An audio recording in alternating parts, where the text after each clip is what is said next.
જઈશું સીધા સંઘ કાર્યાલય જ્યાં મોહન ભાગવત સંબોધન કરી રહ્યા છે और संपन्न होगा।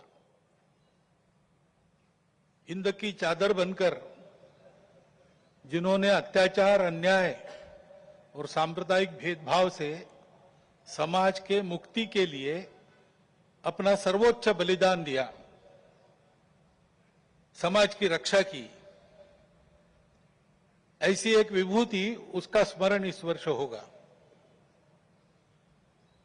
आज 2 अक्टूबर है, इसलिए स्वर्गीय महात्मा गांधी जी की भी जयंती है। अपने स्वातंत्र्य की लड़ाई में उनका योगदान तो अविस्मरणीय है,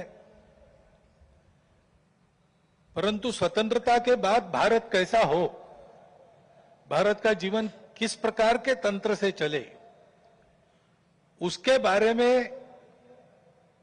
विचार देने वाले हमारे जो उस समय के दार्शनिक नेता थे, उनमें उनका स्थान अग्रणी है। हिंद स्वराज में उन्होंने वह चित्र का रेखांकन किया है और सादगी, विनम्रता और प्रामाणिकता के प्रतीक, और जिन्होंने देश के लिए अपने प्राण अर्पण किए, ऐसे स्वर्गीय लाल बहादुर शास्त्री जी, उनकी भी आज जयंती है। भक्ति, समर्पण और देश सेवा के ये उत्तुंग उदाहरण व्यक्तिगत और राष्ट्रीय चारित्र कैसा होना चाहिए, इसके आदर्श हमको मार्गदर्शन करते हैं।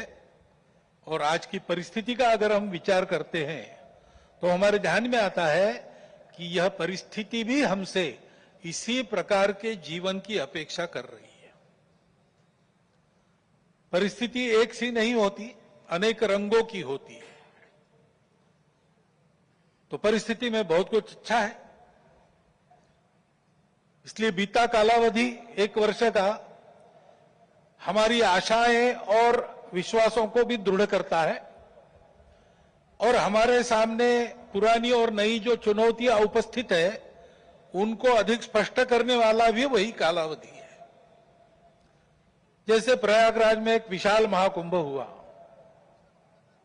आधुनिक व्यवस्थापन के सारे कीर्तिमान तोड़कर एक जागतिक विक्रम तो उसने प्रस्थापित किया ही, लेकिन संपूर्ण भारत में श्रद्धा और एकात्मता की एक लहर उसने दौड़ा दी।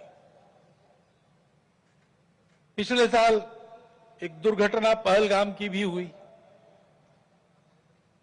हमला हुआ सीमा पार के आतंकियों के द्वारा, 26 भारतीय नागरिकों की उनका धर्म पूछकर हत्या की।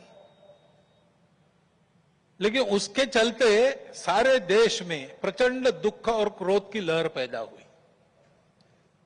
पूरी तैयारी करके सरकार ने, हमारी सेना ने उसका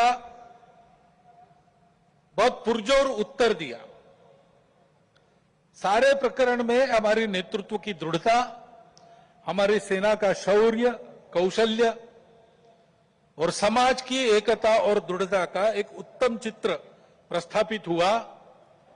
और यह भी वह घटना हमको सिखा गई कि यद्यपि हम सबके प्रति मित्र भाव रखते हैं और रखेंगे, फिर भी अपने सुरक्षा के विषय में हमको अधिकाधिक सजग रहना पड़ेगा, समर्थ बनना पड़ेगा। क्योंकि इस घटना के बाद दुनिया में विभिन्न देशों ने अपनी अपनी जो भूमिका ली, उसमें हमारी ये भी ध्यान में आया कि हमारे मित्र कौन कौन है और कहां तक है। देश के अंदर भी अशांति फैलाने वाले असंवैधानिक उग्रवादी या संविधान विरोधी कहिए उग्रवादी नक्सली आंदोलन पर शासन और प्रशासन की दृढ़ कार्रवाई भी हुई, और उनके अनुभव से उनके विचारधारा का खोखलापन और उनकी क्रूरता का अनुभव होने के कारण समाज भी उनसे मोहभंग होकर विमुख हो गया। लेकिन उनका नियंत्रण तो हो जाएगा, परंतु अब ये उस क्षेत्र में एक बड़ी जो बाधा थी वो दूर होने के बाद उस क्षेत्र में न्याय की स्थापना हो, विकास वहां तक पहुंचे, सद्भावना संवेदना और सामरस्य वहां स्थापित हो, इसके लिए समाज की भी और शासन प्रशासन की भी योजनाएं चलनी पड़ेगी, क्योंकि इनका अभाव ही ऐसे उग्रवादी ताकतों के पनपने का कारण बनता है।